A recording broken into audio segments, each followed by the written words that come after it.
Another analogy, Mick, would be she entered the race 3 laps through out of 4, so she should have more energy in the tank than Trump does. The question is, what does she do with that energy? To Geraldo's point, the problem with the economy is she can be a joyful warrior, but people are feeling pain, and they don't want to be told that the pain's not real. So what is the economic argument that beats Kamala Harris?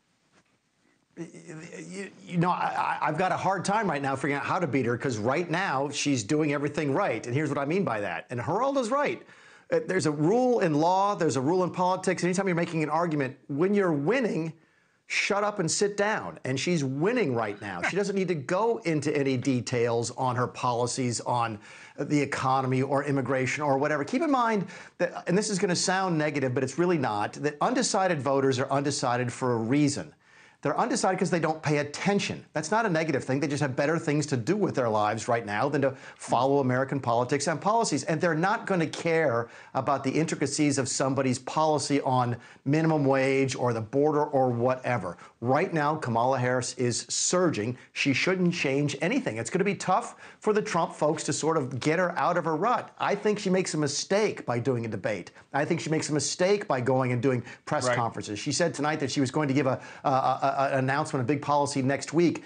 If that's anything other than a completely staged teleprompter event, it's a mistake. She's winning. She should shut up.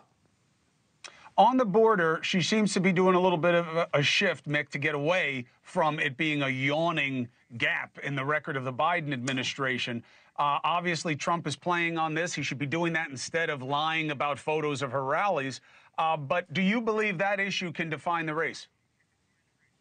I still think it's a secondary issue. It might be a big issue in a particular state or two. I'm looking specifically at Arizona and maybe Nevada.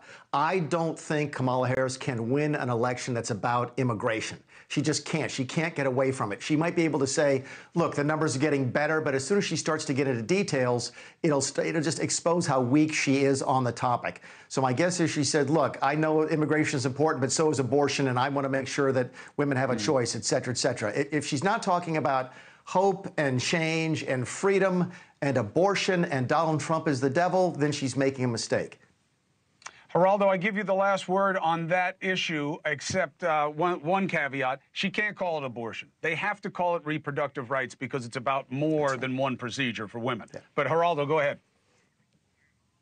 Very briefly on the border, what she has to say is, I support the Republican-drafted, strongest anti-cheating on the border, pro-immigration immigration rights that the Republicans wrote. I support the Republican position that Trump sabotaged when he told Republican legislators not to back it because it eliminated one of his big issues. So I would put it back, and she's doing it, put it back in Trump's lap, and I think she's doing well. But the main thing she's got to do, to Mick's point, she's got to be positive and optimistic and grateful, and she's got to have a harmony in her staff. She can't screw it up like she did last time with all this talk of internecine warfare and chief of staff quitting and people stabbing each other in the back on her staff and sourness. She's got to keep this happy warrior. You can put it down, but I think it's working.